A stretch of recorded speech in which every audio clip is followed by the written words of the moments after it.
Hello guys, this is Jerry speaking. Welcome to LJPCBM Reacts, episode 344, and today we're reacting to this Purple Potatoes podcast, episode 10, and today we're reacting to that continuously, and 5, 4, 3, 2, 1, go.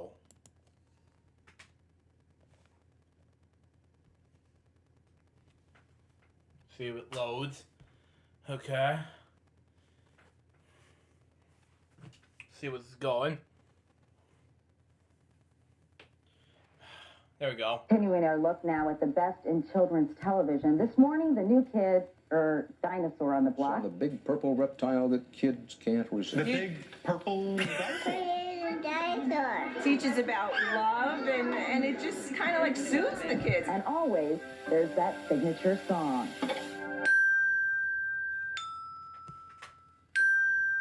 Okay. Welcome to Purple Tales Podcast with your host, Carrie Barney Stinson. How are you? I'm wonderful, Nancy. How are you? I am fine, thank you, and I am your co-host. Yeah, absolutely. Nancy J. So good to be here. I saw Endgame. Oh, okay. I thought you'd want to know about the Avengers thing. Yes. And you know what? I know it's been a big... It has been a big thing, but you know, it's interesting because people are so passionate about that movie and about that whole genre. Yes. And that I'm like, well, wait a minute. People are just as passionate about Barney. So Yes. you had no idea I was going to be able to bring it right back. That was very impressive. Well, but it's true. Yes. No, it's true. I love this passion that people have for something. I think that makes lives better. It's so much fun. I did my first talk this week. I did a big speech this week on Barney, on the power of love, on podcasting Purple Tales. And we were waiting to start, and a lady walked in. She goes, "Oh my God, it's you. You're right here." I was like, "Yes, yeah, I'm right here." But it is funny, the reactions that people have, and of course with me, they're trying to figure out the big purple.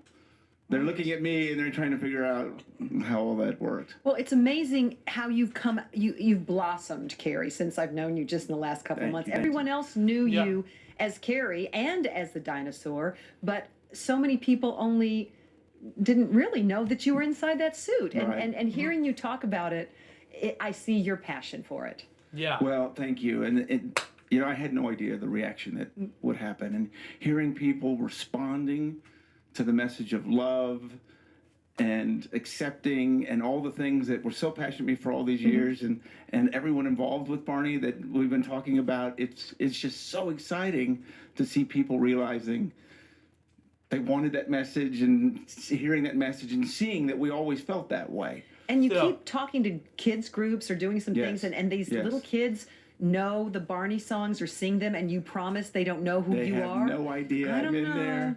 No idea. And I hear it all the time. Clean up. And I just don't laugh. I just smile. Do you tell them who you are I don't. then? Oh. Well, to kids. I'm not going to tell to kids. Oh, well, they can't. Of course. See, now there you go again. Not to kids. That's what you hold so dear, is that whole imagination. The Barney magic. Wow. Still. Okay, speaking of Barney magic. All right. This is kind of fun. Got a really, really, really nice note from Hope Lamond. And she said, "Oh, Hope, congratulations. She's 21 and just graduated from college." Community Congratulations. college, yes, good. Says she loves the quirks of production and that she's actually works as an associate producer on a show that airs on Facebook. Cool. And she said she still watches her Barney VH tapes with her 2 cats. And when she's home alone, so that, I guess even as a grown-up, you kind of have to be careful how much Barney you watch. Right. But she did say something about, and I don't want to catch you off guard on this, Carrie, but she said, "I must confess the earlier Stay Tuned screens still scare her." And she says, "Ha ha, sorry, Patty." Do you remember what those were? A little bit of that. Just to Stay Tuned? Yeah, with a Stay Tuned, But it was kind of scary? Yeah, well, and they made adjustments over the years. Okay. Even Barney, if you see the original Barney, they softened him. they soften him a The lot. voice has changed The voice too? changed, Yep. absolutely. Yeah. Okay. Well, she also, she's actually written a couple of times, and she did say that she has all the classic collection tapes, and that she's good friends with Erica Rhodes, and apparently Erica was one of the kids. Yeah, Erica. Yeah, Rhodes. Yeah. If she's watched this episode of LJPCBM Reacts right now, you know how much I can believe that I do need to apologize. I apologize to Hope about what happened in 2016 of New Year's Eve, but you know how much time I can talk about this. But anyway, let's continue on. Yes, yes.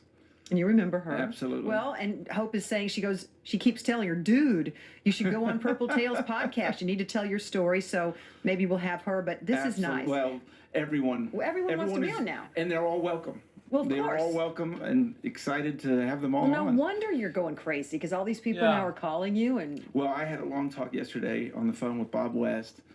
I haven't talked to Bob West. was it in- like listening to yourself It in your was, suit? it was crazy because I haven't talked to him in forever, and it was like I talked to him yesterday. You know, the connection is.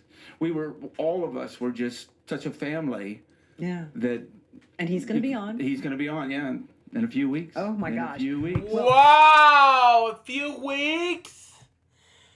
So exciting! I believe that, but anyway, let's continue on. This is what Hope went on to say. I'm in a Barney fan club on Facebook full of great. adult Barney fans. They share the podcast every week Love of it. Purple Tales podcast when it airs on Tuesday. Thank you. So they're listening to us right now. We love it. She says she discovered our guys through that Barney community, great. and so thank all of you Thank for you, thank finding you. us. Absolutely, yes. Absolutely. So you know, when I'm watching these shows now Right. and listening to everybody's stories, Right. it was fun when we had Jackie on as the Yeah, the Barney fan club. I was in the podcast. I was in the group, and I posted Barney Friends vlog series. So it's a Barney fans club. So there you go on that. Let's continue on. Oh yeah, hold on. publicist for Yes. Barney, and how she was able to maneuver that side of it. But on the set, Yeah. there had to be so much going on. We've heard about your tail going crazy and the kids, people doing all sorts of different things. Was the director in charge, or how did that all work? Yeah, the directors and producers, absolutely. There was several teams that were preparing each episode. Okay. And so you would go in, and the director would be such an important aspect of maneuvering me through the sets and cameras and all the creative ideas and all of that. And of course, that's a great lead into who we have today. Who do we have So, today? We have Brian Mac Daddy. That's the way I know him. Mac Daddy. Brian Mac. Welcome. Oh my. The ADs, the associate And the directors. associate directors, who, by the way, Brian did that as well. Yeah, that's where I started. Yes. They're the ones that, the directors are important. We all know that. But Yes. It's the ADs that really go in, and they're the ones that do all the scheduling and organizing and, keep everybody straight, the departments. Yes. Well, I can't wait to hear more about that. And it's basically because you're in charge and you have to be part of the team. I mean, that's Right. right. So bet. there's a lot of stuff going on there. When everything goes wrong, it's the AD There you that go. takes the hit. What led you to Barney? Well, that's a long story. You're good, Brian. Well, I started in the film business early on, right out of college. And that's when I came here in '88. Here And, being Dallas. being Dallas. Okay. And was going to give the film, the whole thing, give it a shot, see where it took me. Yeah. So I ended up out at the studios of Las Colinas. We all know that. Yeah, in the Dallas Fort Worth area. That's Barney the ended biggest, up- Yeah. At one point, Barney was there. Barney was And there. at one point, when Barney was there, Dallas was considered the third coast. Right. Back Right. then. Oh, yeah. Not so much anymore, but that's okay because we don't have Barney out there shooting.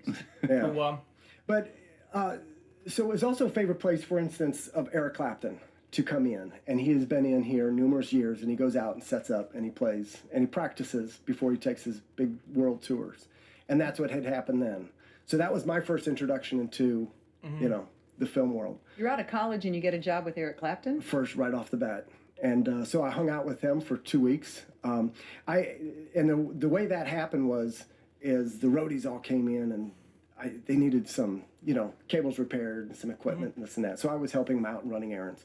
And then the band came in and they shut the doors and they nobody in, crew only.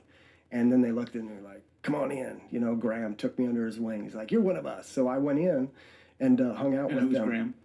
Graham is one of the roadies. He was worked directly with Yeah. Eric. And so Eric, first Eric name. Clapton. I mean, well, it was interesting because I found myself sitting down and Eric would come over numerous times throughout the day and just kind of chat with me. He knew everybody else. That was his traveling crew, but he would come over and we would chat. And of was course, he really a slow hand? he was no.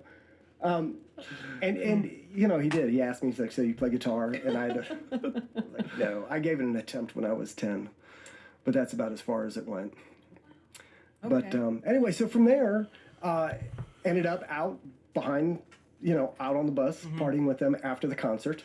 And I was with my girlfriend / now wife, Catherine. I was introducing her to all kinds of interesting people.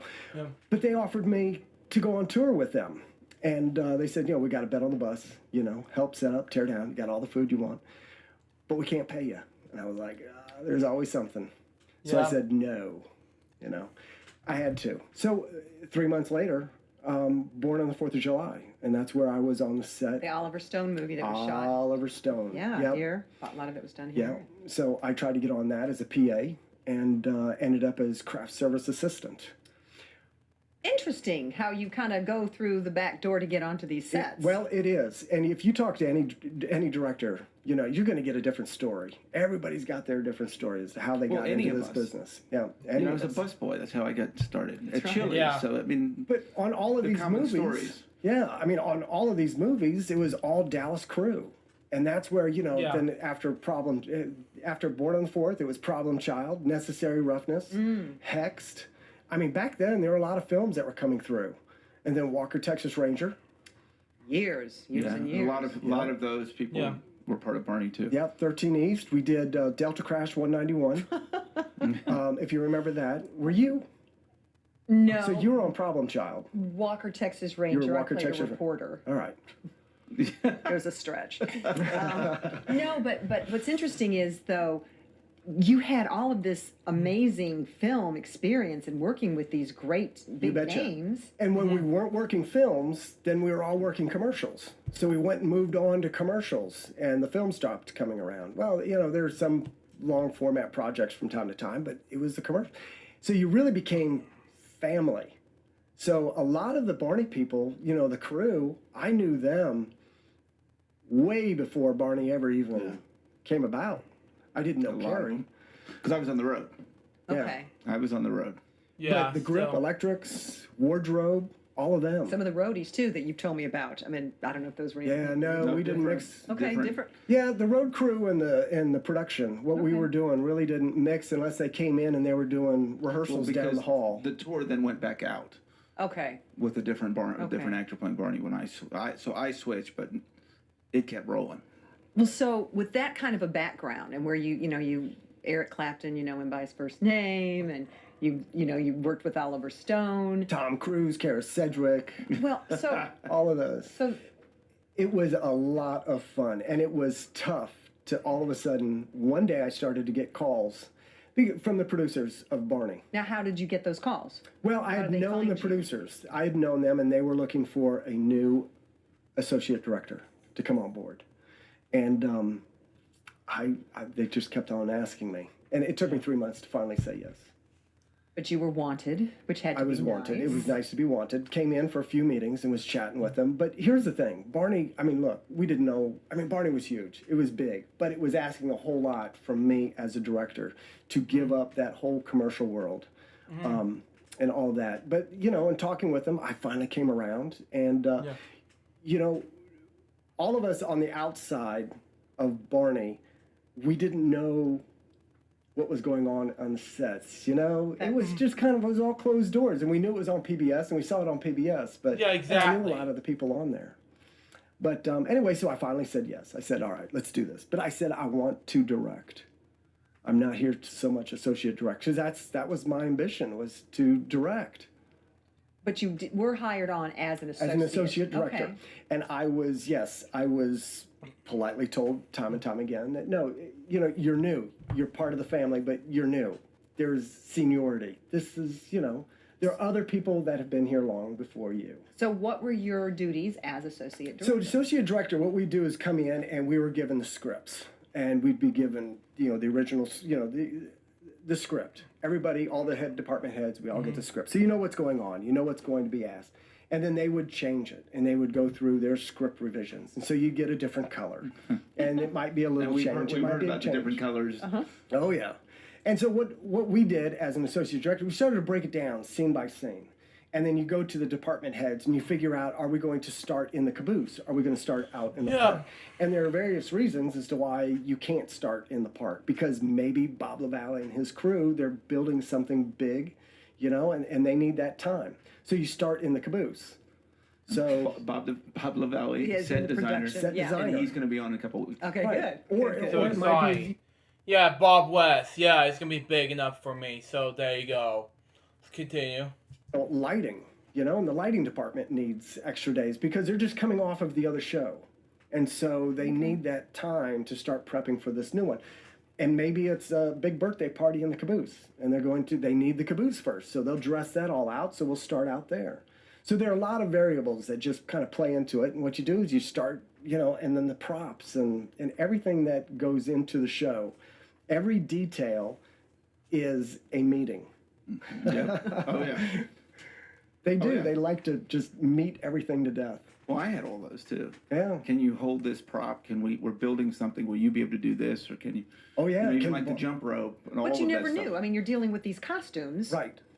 So that had to be difficult. Oh, yeah. at You the can't time. assume that any of the dinos And kids. and the kids. Right. Well, you're right, Yeah. because some of those kids had to go through a teaching lesson. Still. Like what?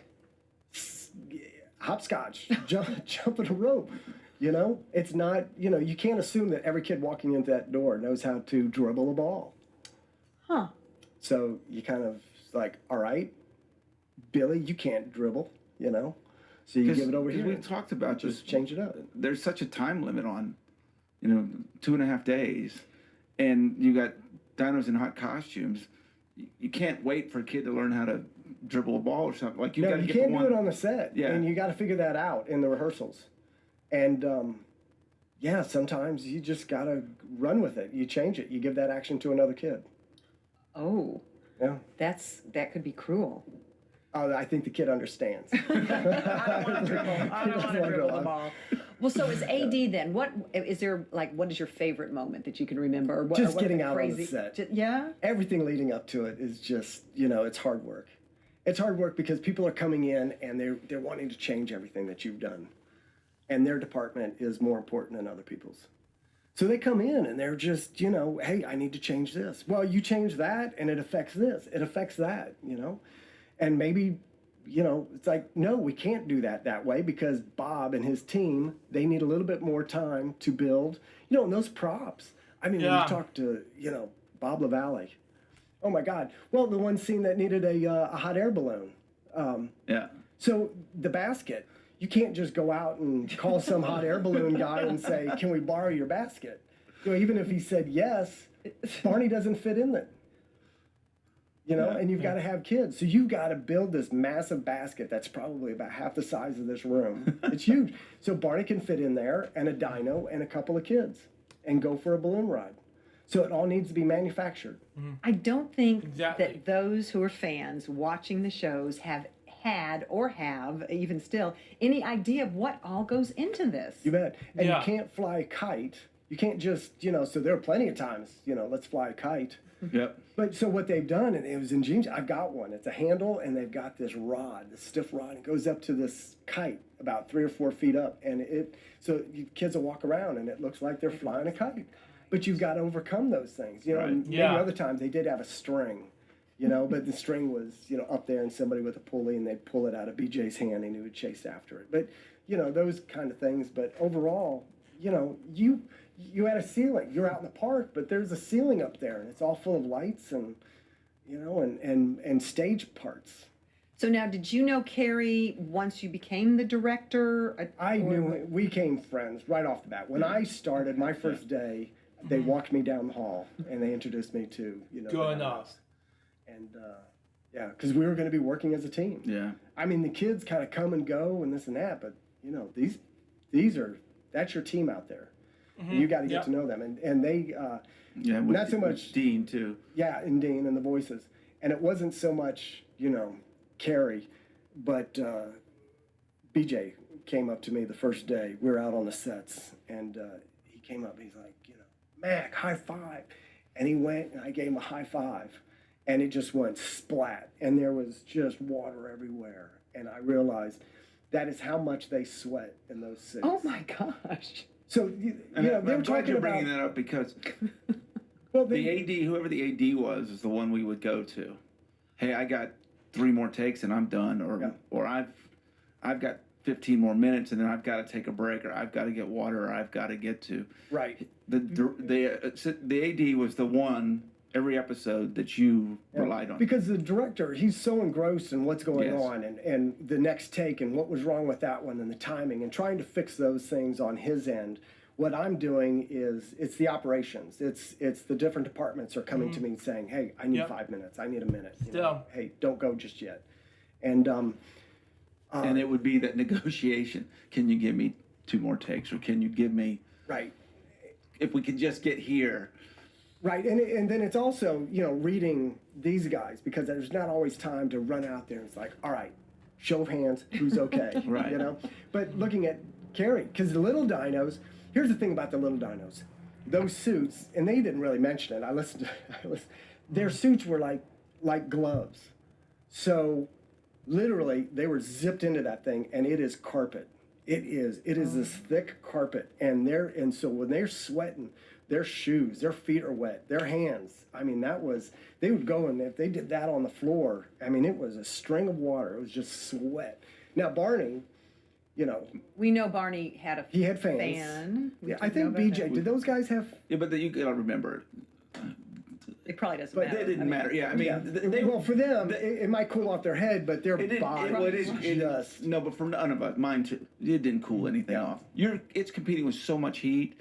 I think it made the producers and everyone feel better when they'd hear them, but Yeah. they didn't do any good. But there's no venting, and then of course, Yeah, I mean, there's Carrie's no- doing 360s, and there are times when, some of those directors would do, 12, Yeah. 15 Takes? takes, and you're doing a 360 in each one. Yeah. So what I would do is I'd work with Fred. Fred was, oh my gosh, wait till you get Fred in here. Fred was great. Fred and I just clicked. Fred He was Holmes. one of the directors. So Fred, we'd work together on what was going on, and I'd sit there and be like, all right, Fred, we got this with Barney, with his 360. So I'd say, Carrie, no more 360s, and we just shoot the scene. They would always in the show they'd cut that 360 from the other takes. Okay. So, yeah, that's But you had to really trust each other. Oh, You had to absolutely. depend on him, and you had to Absolutely. depend on him to do it right. you had to depend on him, and we're always looking out for each other. But for instance, when if one of the dinos went down, well, you had to keep going. The show That doesn't sound good. it doesn't, and it would happen from time to time. And when you know, describe went down. went down, took a spill. They Okay. might misstep going downstairs, or they might step on a kid's toes.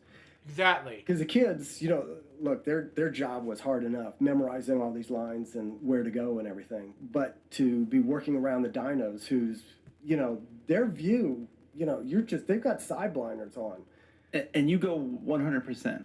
You don't think I could fall. You just 100%. Yep. And if you fall, you fall. If you So we're all watching different parts of the set, and all of a sudden somebody yelled, "Dino down!" It's like, who's down?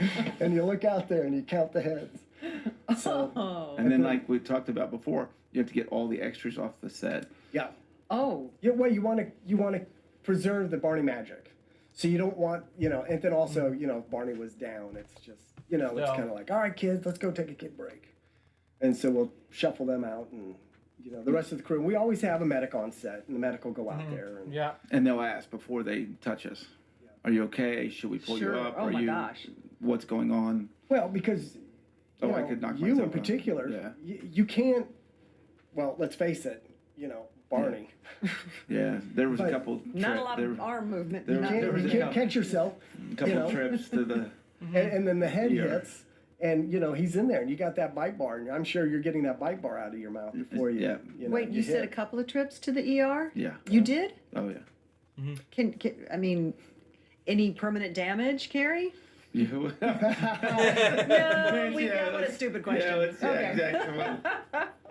But you know, when that happened and he's off in the ER, everybody's looking at me saying, "Hey, what are we going to do?" Well, you got to go. You got to go. You know, and some people are coming out. Are you not concerned about Carrie? Like, I'm absolutely concerned about Carrie, but I can't find anything out at the moment, and we have all this shooting to do. So now what you do is you sit down with the director and you start going over what can we shoot without Barney.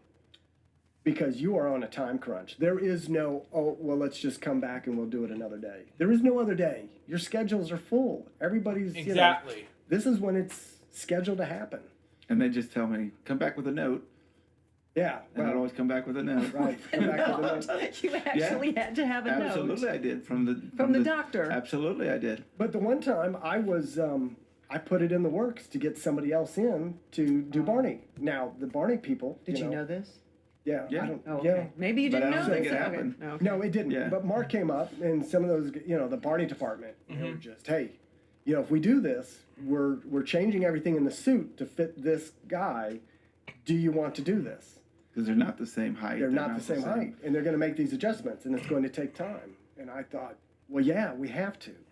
We've got to go down that road. So they started to make the adjustments, and then finally we heard Carrie's coming back. So then they adjusted it back. But you have to run. You have to go. As hard as it is. It sounds like, though, your experience as an AD would have put you in good stead to become a director. You would think. Oh, No.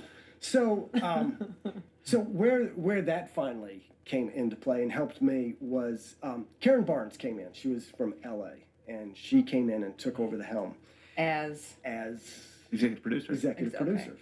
She was top dog. Yep. So she came in, and Fred and I just clicked. We just enjoyed working with each other. And Fred, I was sitting at lunch one day, and everybody, I think just about everybody knew, my whole take on what I was wanting to do. Yep. But anyway, Fred, I was sitting there eating lunch, and he comes walking by, and he says, "Drop everything, come with me." I was like, so we're walking down the hall. I said, "Where are we going?" He says, "Karen's office." I was like, "All right, what's this about?" And he says, "When I look at you, that's your cue." I was like, "Great. What are we talking about?" And he says, "You'll find out." So we walk into Karen's office, and Karen's like, "Mr. Mack, what a pleasure to meet you. See you this is again." how you met her. This isn't how I met her. Okay. She knew me. I knew her. It was just, she's like, Okay. good to see you Okay. for the day. And so Fred comes in. She says, Fred comes in and says, "Look, Mac and I work really, really well together. When I'm doing, I would really appreciate it if you put him and pair him up with me as associate director." She's like, "Well, Brian, what's that?" So he says, "Well, Fred, I wanted to talk with you about, we need another director. Yeah. Do you have any connections out in LA, this and that?" And Fred just looked right at me. I was like, "Oh." I was like, "Well, Karen," I said, "I direct." And she's like, "I've heard that." And she says, "Do you have a reel?" And I said, "Absolutely. I will get it to your hands." And then Fred said, "Look, he knows the crew. He works with me. He knows the scripts. He knows the process. Everybody knows him. He could take my show today and direct it right now. Why don't you just, she's like, "Well, I'll take it into consideration." So there were a number of people that were always telling me, and look, they were the original Barney family from the very beginning. And, there was that whole seniority, and I get it. And it was a preservation. They It They was. want to make sure everything stays. You bet. Absolutely. And I was trying not And to the step same. on anybody's toes, but at the same time, it was just, I was in the right place at the right time. Thank you, Fred. So all of a sudden, I was out in LA, and I was doing a lot of work out in LA and traveling out there. And I get a call, and somebody said, "Brian, this is where I'm supposed to ask you. Would you like to direct an episode?" And I was like, "Absolutely." So I came back. I get my script, and I meet up with Fred. He comes over, and he says, "So you got your script?" And he's like, "Congratulations, this is awesome." He says, "You got your script?" I said, "Yeah." He said, "What do you think about it?" And I said, "Wow, it needs a lot of work." And anyway, so he says, "So, what are you going to do about it? This and that." I said, "Look, Fred, it doesn't need to be the best show." I said, "It just doesn't need to be the worst." And he says, "You're going to do just fine." So that's where I got to work. But my approach to directing my show was very much like I AD a show. So I would come in And literally, when they assigned me an assistant director, I had it all done. Yeah. And the producers were like, Brian, that's his job. Why don't you let him do it? I said, it's just ingrained in me. This is how I prep for a show. This is how I figure out all my details and, where I'm going to shoot what, in chronological order or however we're going to end up doing it. And so my notes were always very detailed on the script. And as a matter of fact, if something needed changing at the last minute, because sometimes we'd be out on the set and we would, be doing a shoot and something would change from the rehearsal and we would change it up. Well, it would affect like 3 or 4 different things. It's this domino effect. And you had to be able to fix it then. There is no, hey, can we take another kid break? And let me think about this.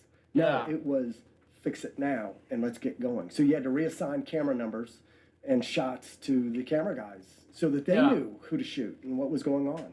And you needed to just go. And so that's how I prepped. And as a matter of fact, all my ADing, by watching and working with all the directors and then going into the edit, that really helped me, I feel.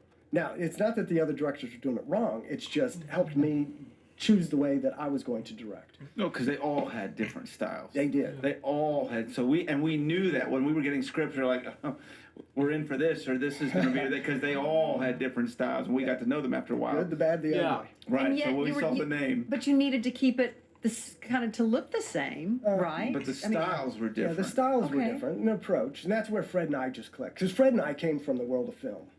Yeah. And so we just kind of, we approached each scene, and he'd be like, it'd be really cool this. And I'd be like, yeah, this would be neat too. And so we kind of played off each other. And Fred just had some fabulous ideas, of which sometimes I'd have to go to war for that, because his ideas sounded like they were rather grandiose and they were going to take a lot of time to shoot. And sometimes they did. But then we would sit back and I'd like, all right, so Fred, this is where we got to kind of compromise in regards to staying on time. And so And I would have to sometimes go it back. depended, sorry, when you would do it. If it was in the morning, some of these big ideas in the late afternoon wasn't the greatest idea in the world. And there were a few times, especially with the Fred episode, where we gave him 2 takes, and he's like, I need one more, and they're like, yeah, the dinos are gone. And we just, Guys would run out the door. we're gone. Yeah. We would do everything we could, but physically, they would push us to the point where, like, yeah, physically, we just can't. So go what anymore. was your first episode to direct? Do you remember? Was it the tooth? Yeah. I think it was, something, yeah. whatever the tooth one was. Yeah, and for us, we felt good about Brian because we knew he had the AD, so he knew both aspects of it. Yeah. So I didn't have to go the 18 deal. I could just go to him and go, "Yeah, you're getting 2 more takes," and or whatever. Whatever it But may be. here's also what I did. In knowing that, some of these other directors, and sometimes you guys did 14, 15, 16 takes, what they were doing was, you had the sequence of, just the scenes, where it would just go, right? So the scene might play out for a minute or 2 minutes with the kids and the dinos and the song and all these different elements. Well, these directors, some of them would just go and they're like, I didn't quite get that. I need to do it again. I need to do it again because I didn't, that messed up. And what they were trying to do is get that perfect take. Well, one day I was sitting in there and I was going to be directing. And so I knew my show was coming up. So I went into the edit and I went on Fred's show. And this was all on film. Well, we were taping. Tape. But yeah. So they were doing the edit, and I went in and I said, pull up this 1 take. And she was already in the middle of editing the show. And I said, here, show up this one scene, right? And give me that 1 take.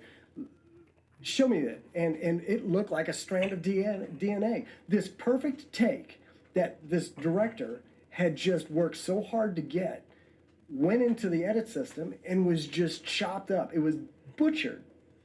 So I thought, why are we even trying to get a good take? Why even try for that? So when I set up, and I had a conversation with Connie, the script supervisor, and I told her what I was going to do, and I also went to one of the editor who, I knew who my editor was going to be, and I told her what I was going to do. So I get out on the show, and I'm on the floor, and I give all the camera guys their shots. And so here we are, we're going to start running the rehearsal. And the producer looked over at me and says, Brian, says, what's the name of the show? And I said, Barney and Friends. He's like, why, are these your camera shots? And I said, yeah. Why do I not see Barney?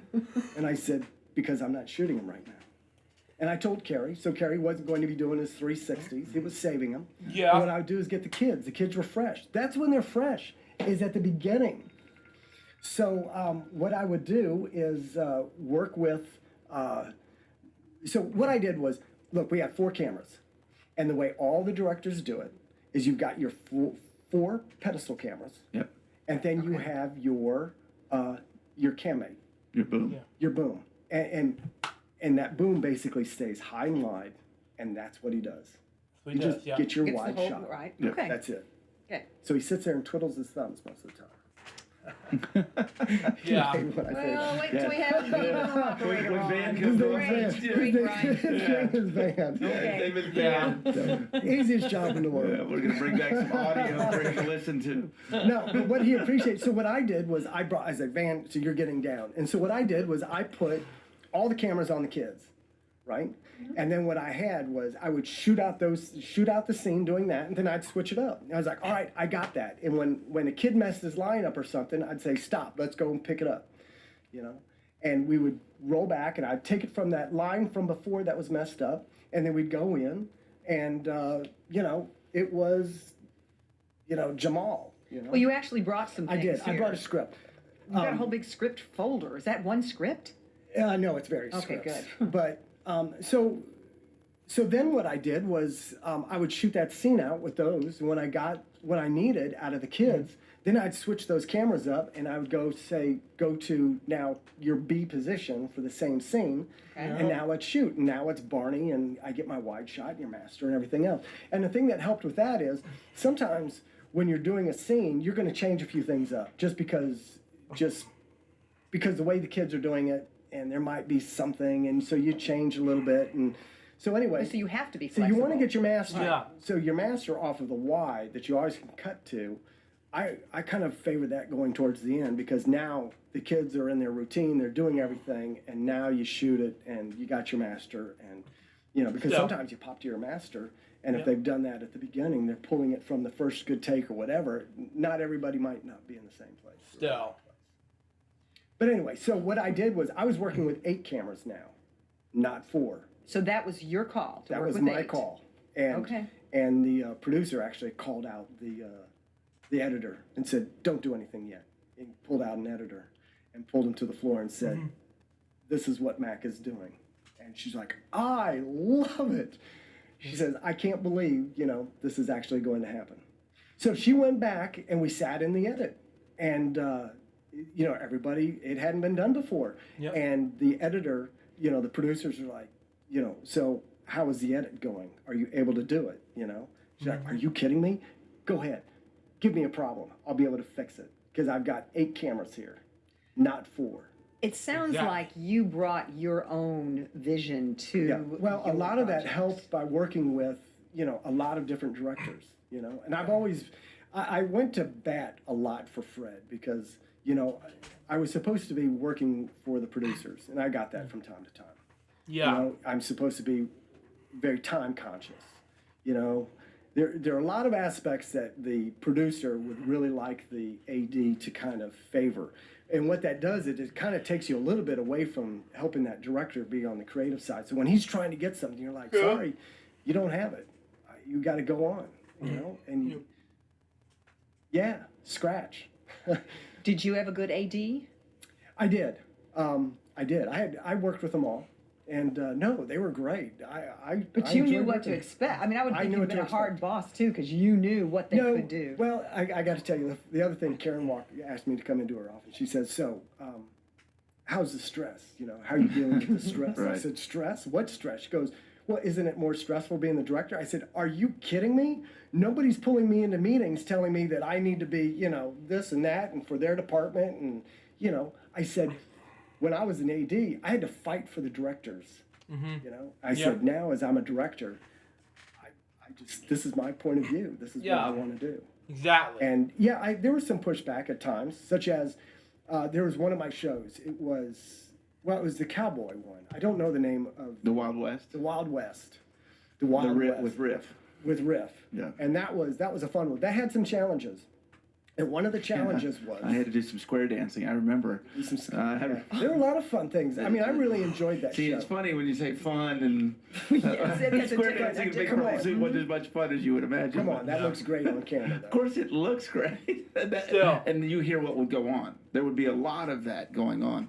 Still. It's going to look great. I'm like, yeah, but I'm going to have to, so you'd have to and understand that. Yeah.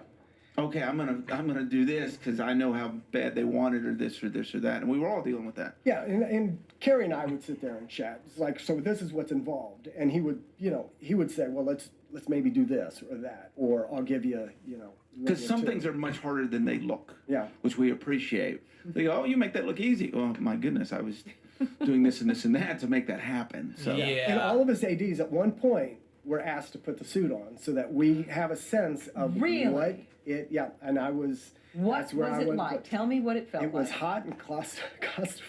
I was just, that was it. I was like, I can't do this. To walk around in that suit, and how much does it weigh? Dry. yeah, 50. 50 pounds dry. Yeah. But you got to, and remember, And it's all on your shoulders too. and baby bopping them, I mean, it was just, And theirs were lighter. yes, but you had room in yours.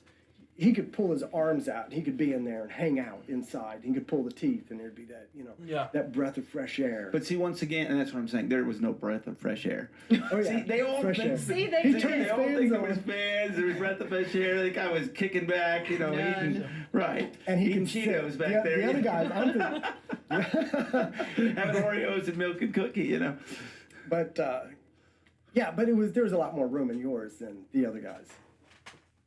There was. Yeah. Well, sure, but I had 50 pounds. I mean, we can go on. We all had our challenges with it. But that was something you would go through too, because at that point I've been doing it for Yeah. 10, 15 years. So you make things look easy. Yeah. Oh, he's got another one. So some of the challenges that was really as a director and as a AD, I kind of had to go to bat for myself a few Yeah. times. And one of the challenges that we had in doing this show is it's in 140 some countries Wow. in all these different languages. So you can't do everything in English. And one of my challenges with this show was Baby Bop. She is the sheriff of this town, and Wow. nobody can sing but me is her line. Now, how do you convey that? Because you're going to do posters. You're going to do something up on the screen. You've got to do something, and you Okay. can't do it in all these different languages. And one of the things was, well, you have a musical note. One of the suggestions, and you put the big red circle and the line through it, but that's negative, and that really says no music. No music. So how do you come across and say, and boy, we had, crews. Everybody knew, the dilemma at hand, and all the Yeah. department heads. I was hearing from, the prop department. What about this? What about that? Still. But I came up with an idea, and I got a lot of pushback. And Yeah. I was told my idea was not going to happen. Still. But nobody else had a better idea. I was open for anything. I mean, that's the way we got, a lot of our work done in meetings. And anyway, so my idea was and Harry Potter had been out, and it was the posters, and the pictures, and they all moved. Yes. And I just thought, well, geez, I went to, special effects and the editor, and I said, what if we do this? What if Baby Bop, I do a poster, kind of like a wanted poster, of Baby Bop, and she comes to life and says, hey, nobody can sing but me. And I said, Exactly. that's the verbal. There's no letters. There's no, any of that involved. And they said, well, how do you propose to do that? And I said, well, I'll shoot Baby Bop, and we'll just go out, and she just looks at camera, I'm basically in the same position, and nobody sings but me. And she ends like that. And what we would do is here, I've got a poster. So this is the actual poster. And describe this for those who aren't watching. So this is Baby Bop. She's dressed up as the sheriff. Wow. And so I here know, she how is. cute is that? I know, look, those little chaps on her arms. And So it was on the set, and we had it in various places. And what I had were these kids come over, and they're sitting there talking, and I have them framing this, but they don't impose the frame. So in a sense, magic can do its, magic. So they'd be sitting there talking, and then what it was all the sparkle would happen. And what the sparkle did was cover up the fact that they took the frame, they took this little video clip, and behind the sparkle, they went to the beginning of the little video clip, and then it played out. And Baby Bop said, "Nobody can sing but me." And then it froze. And here's the last frame, and it's frozen. And Nancy, we have it. Oh wow. Okay, there it let's take a look at this right this second. But they can't because of her. Remember, nobody sings except me. Who's that? That's Bossy Bop. She won't let any. And there's a Barney in the background playing a banjo. Who the heck was that? Yeah, that was. Carrie? You had no idea. I didn't know. I knew told you was a played the guitar. I musician. know. I thought, wow, you did. Yeah. I mentioned the that. keyboards. I never mentioned I could Never play mentioned banjo. the banjo. No Yeah. kidding. Well, we'll make sure we have those pictures as well as the poster on purpletailspodcast.com. Yeah, so you want to look absolutely. at that for sure. Yeah. That's Yeah. amazing. Yeah, so that was one of the little things, but it turned out great, and we loved it. I mean, it was just, it was a lot of fun. That show, that had its challenges. Well, and my favorite was Yeah. the France show that Oh. you directed. France? France. We went to France. Yes. We? In Carrollton. We went to France. Carrollton. Well, it was that whole season. It was, the Yeah, we went to go-to, the Spain. travel. Yeah, travel. The travel. Yeah. And I love that because, and again, look, the other directors did their thing. But what they would do is the travel book would sparkle on. And again, so what I was doing is because of my background in special effects within film and commercials, because there was a lot of that. And so Yeah. I came in with this, vast knowledge. Yes, you did. Yes, you So did. anyway, so Brian. this was a lot of fun. So I had this opportunity to play, and especially since it was mine. So what I did is I set a camera up, and I put the book. Well, I took the book out, and I got the shot, and then I put the book in and brought the kids in, and so they started the scene. So I started shooting the scene with the 3 cameras. The Yeah. 4th one was just locked off, nobody touching it. And then Barney would get to the part of, well, let's, and he Do you would go remember and the line? sparkle on. I Yeah. do not. So I would go. But hopefully Dean would. See, remember, I didn't have to say them. That's true. Yeah. Yeah, okay. So Yeah. we cut to that camera, and Barney in the background would sparkle on the book, and then you walk up and they'd interact with the book, and that was, Oh, it was boy. easy, it was fun, and to me, it just added another layer. But yeah, with Barney, Those travel ones were fun. oh yeah, no, and that was some good music, and so we did China, we had an elephant, Yeah. Spain, we had set? a horse. Wow. yeah, Doug Terranova brought us all of our animals, and he was Yeah. that was amazing to have, an Yeah, animals elephant. on the set. And one day we had penguins. You'd be sitting at your desk and there'd be Wow. a penguin walking through, and there was no penguin in the shot, and just somebody brought a penguin along with the other animals. A real A penguin? real penguin. Yeah. Yeah. So, Yeah, we had all kinds of animals. at some point, Barney had seen it all. Yeah.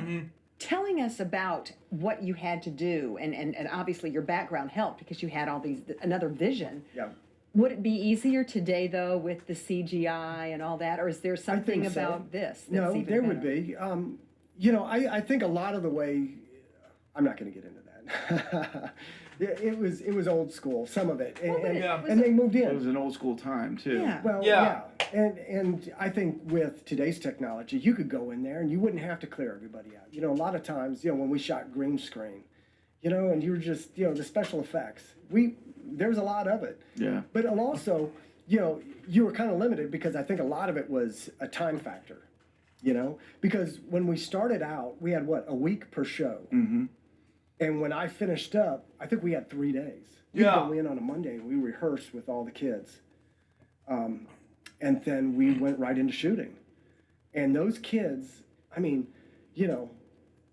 You to worked take a with, script. and you worked with some of the more famous kids, Selena Gomez, Yes. Demi Lovato. So the funny thing about Selena, Demi was good. Selena was one of my favorites. Selena, there were times when I'd be looking out there, and we saw it in the edit. Yeah. Still.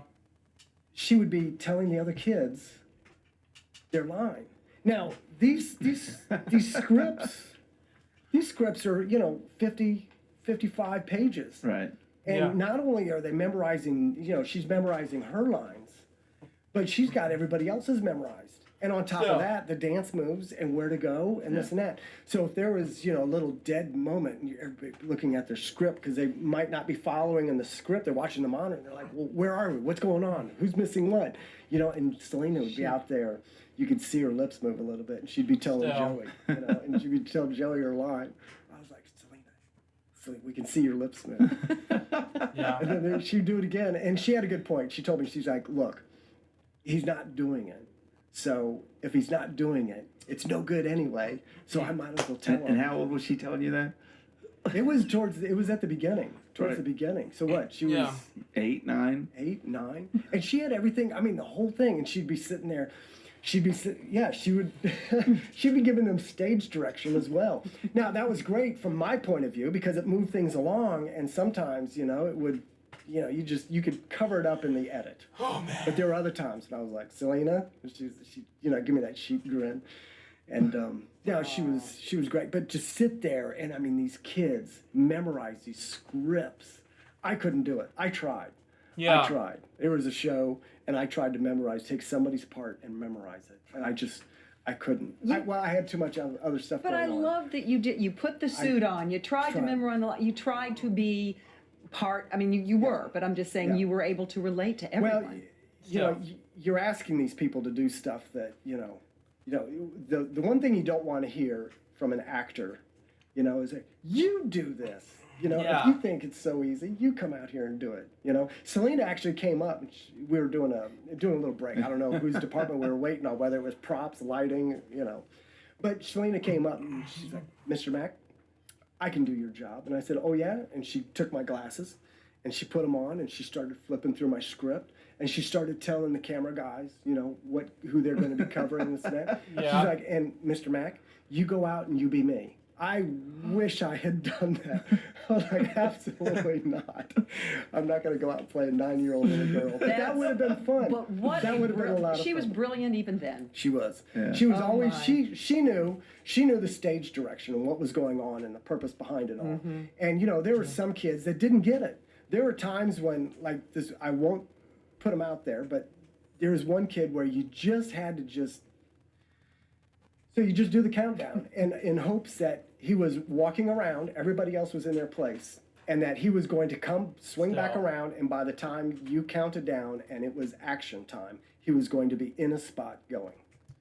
When we come back, we'll do the rest of the episode of Purple Tales Podcast, episode 10. We'll be right back.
Welcome back to LJPCBM Reacts, episode 334. I am so sorry for the huge delay. I just came back from the bathroom again because if you saw the last 20 plus minutes of this episode of LJ Reacts, you know I just wanted to go, ooh-wee. I want to go there so bad. But anyway, enough said. Let's just get back to reaction videos to Purple Tales Podcast, episode 10. Continue in 5, 4, 3, 2, 1, go. And, you know, you can't go to the parents. The parents had enough on their plate. And as a matter of fact, sometimes we were telling parents, one of the kids would come in and they would act a certain way. And you're like, why are you doing that? We're doing it this way. He's like, well, my mom told me to do it this way. It's like, no, but your mom doesn't know what's going on in the scene, you know? But see, for the dinos, we knew they were kids. Yeah. So we never had a problem if they messed up takes or whatever because they're kids and they're doing the best they can. Exactly. And they had a lot on there. If he messed up Did something... Did you ever see Brian yell? No, I wasn't. No. I wasn't. No, this was such a loving understanding. Yeah. I mean, you know, he's talking about some of the challenges, but everyone was working for the same mission and to make the best show, and there was just a lot of pressure on things, but people didn't yell. People didn't. I would go up, and what I would do is talk with somebody, and it's kind of like, you know, and if a producer came up to me and was like, well, so-and-so's really an issue, I was like, well, then don't use them next time. Oh, boy. You know? And they'll get the idea. Because that's the way it is in film business. Everything's a one-off. You're only as good as your last one. But these kids, and you didn't want to get on the kids. You couldn't come down on them because they're fragile. They've got enough to worry about with the script and everything. And if you come down hard on them, you know, little kids, you know, they might be already having a bad day. Yeah. And all of a sudden, now it's, okay, now we got to take a kid break till Joey calms down and stops crying. And then makeup touches them back up. So you've got to watch that. Now, the crew, you know, you can't yell at the crew either because that doesn't help. And they know what's going on. They know the problem before I do. Right. Of course. Yeah. Sure. So they're already on it. So what am I going to do? It's like, what do you mean that light went out? Yeah. I don't need to tell them to fix it. There's already a ladder out there. Right. With your amazing background and all the names and people you've worked with, though, what was it like to tell your friends, hey, what are you doing now, Mac? I'm doing Barney. Well, so to them it was kind of a kid's show. And they were just like, really? You know? But the film community, they were all behind it. They were just like, oh, man, any chance you can get me on it. Because it was long format. You know, when you do the long format, you know, that's what everybody kind of wanted to get on, that steady gig. Because when you're on a commercial, and my dad always gave me a hard time about it. But I loved it. And he understood, you know, and he actually came to town and he was on one of the commercial shoots and he saw it. And my in-laws and my kids, my both boys, were on Barney as extras out in the park.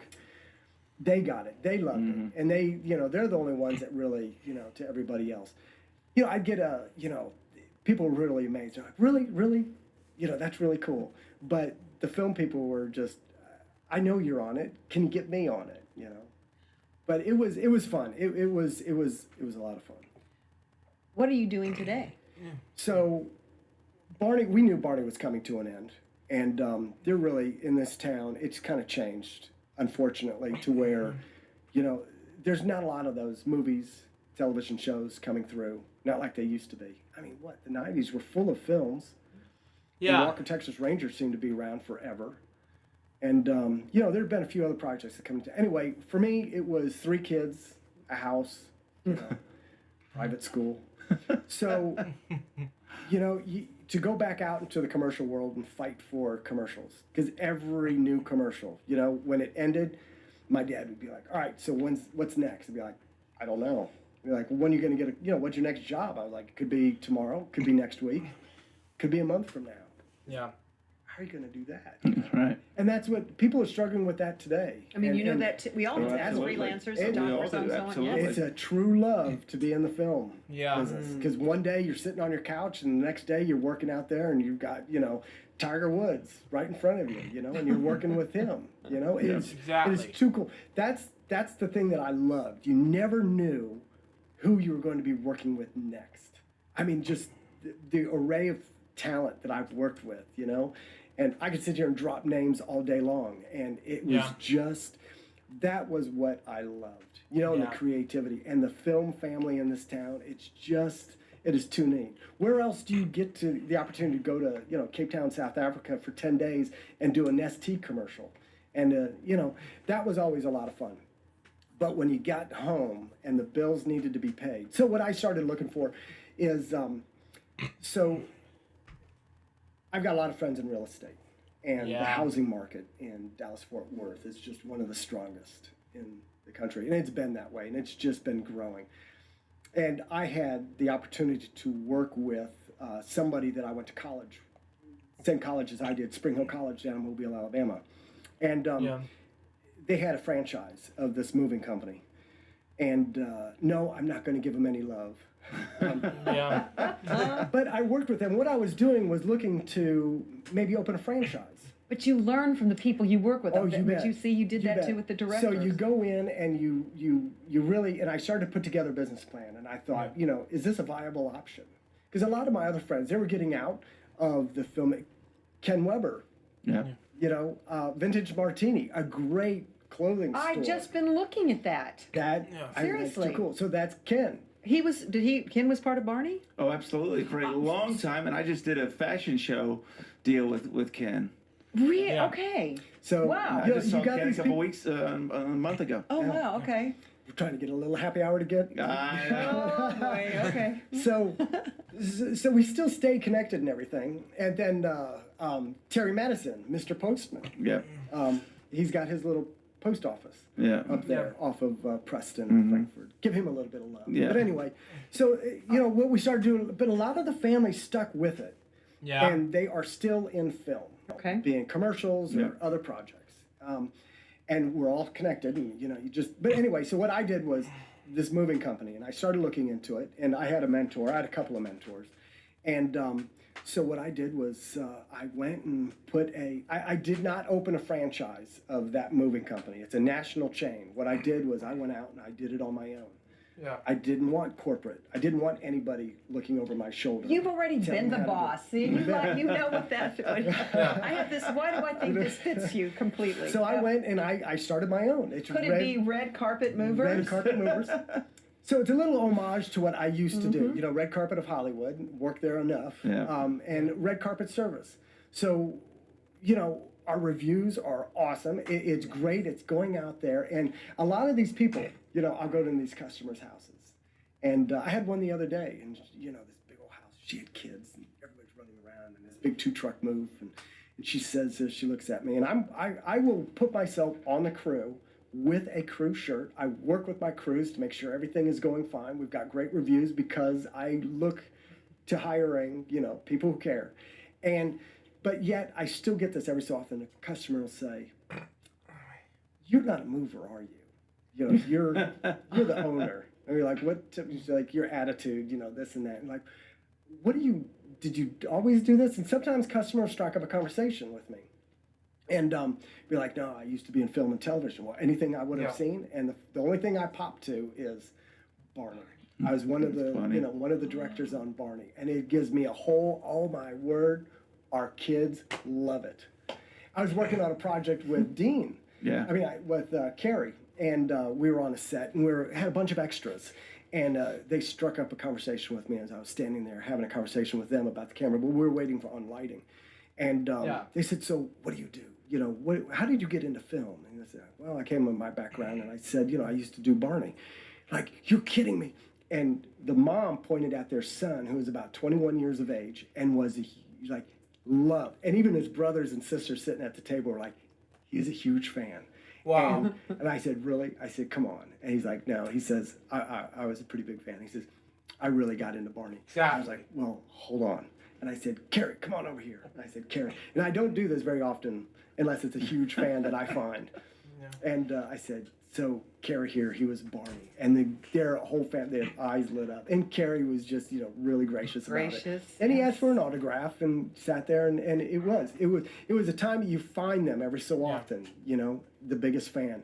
But, for instance, once I was with this we were doing this big old move, and I had 4 guys with me, and the family had kids, and Yeah. they would, you know, Mac, and they'd usually do this. They're like, Mac, I bet $10 they're not Barney fans. Yeah. So, So I struck up a conversation with Mom. I was like, so you got kids? I've got kids. What are their favorite shows? And so she went through this whole array of shows, and Barney wasn't listed. And I said, not Barney? My kids love Barney. She's like, oh, I don't, you know, and she went into the music and, you know, all the things of the adults. And I said, well, ma'am, I said, we don't produce it for the parents. She's like, well, I don't care, you know, this and that. So then she came back, and she gave it about 30 minutes. And she came back to me, and she says, what did you mean when you said we don't produce it? And I said, we don't. I said, I'm one of the directors. She's like, you're kidding me. And I said, no. And she apologized. She was, can I take any of that back? And I said, not a word. oh It's my. been so cool with this show. We've been getting letters. We had one on, I wish I could remember his name. And he said, after listening to your show and understanding about what you all were doing, I get it. And the work. I get it now. The work that went behind it. But you touch it. It spans the globe. And my favorite story was that the one kid over there was Ireland, and he was. Oh yeah. We got the letters and everything, and he was either about to die or he had died. Yeah, he passed away. He had passed away, and so what we were doing was somebody had the idea, and they sent us a script to do a little bit of a video, kind of, you know, with Barney talking, and giving, you know, props to him, and playing kind of for the like a family. goodbye. And then we sent it over to him, and then it was all written up in the newspapers. The small town that he was in Ireland, came out, and it was everybody dressed up in the Barney colors. His casket was Barney colors. Oh my. Oh, I mean, he my was goodness. an absolute, like, big fan. Yeah. Well, so, Brian, in summary, what is your takeaway from your years with Barney? I wish I had shown up to set every day with a camera yeah. and videotape. I do. I did that one time. I showed up with a video, and I've got to find the footage. But the cameras, and really, you know, if anything, now I tell my kids, look, man, whatever situation you find yourself in, really just soak it up, because you just, later on down the line, you won't realize just how significant this whole deal is until later on, when it's all gone and everybody's walked out the door, you know? And So- there's a podcast. And now there's a Yeah. podcast in which we go back and relive it. But no, it's awesome, and I really wish that, you know, PBS, it was still on PBS, but you can find never it. know. You never know what may transpire. Yeah, I wish it'd be on Georgia Public Broadcasting the same way, but you know what I mean? But that's just awesome, but let's just continue on. We do. In the days and the weeks ahead, well, we've got your number if we need a director. Absolutely. Did we do okay as a director? Oh, Did this seem to flow okay? Absolutely. And I'm as I'm gonna have to make my way back. I've got so many more stories. please come back. return. Oh, yeah. And as we say goodbye, just put that up. Oh. Just show that. We've got some more pictures. You guys make sure you go to purpletalespodcast.com and you'll get to see all Yeah. sorts of fun Absolutely. stuff. Oh, I ended up with Absolutely. and stage B. my. These were the two that were hanging out each stage. it looks just like you, Gary. Yes. Yeah. It does. But anyway, Thank everybody got their little bits of memorabilia, I'm sure. Oh, but Brian, you know, Matt, thank you know, so Thank you, Brian. much. you're very welcome. Thank you. And Thank you, Nancy, for having me. boy, do I have a story for you next week. I can't wait. I don't know if it'll top anything that Brian's told us, but you're going to have to Yeah, try. I got a big one next week. Okay, we'll see. Wow, I'm so excited. Oh man, so that was Pro Tales Podcast episode 10. What did I think about this episode? It was amazing. So far this episode went to be a success. Excuse me. Anyways, that was episode of Belgium Reacts episode 334. Hope you enjoy it. Stay tuned for the next one. It's gonna be Pain Game Podcast episode 48. But until next time, this is Jefferson. Goodbye. Peace out, baby. We get more Belgium Reacts with you guys very soon. But until then, Jeff Ross saying out. See ya.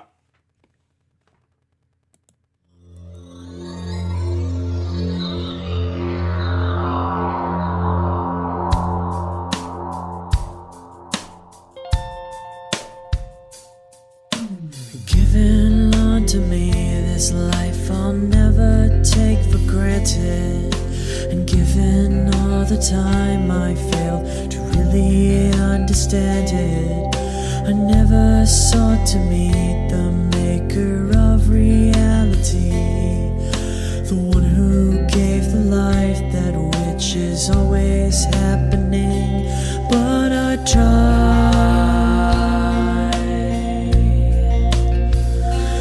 all the time.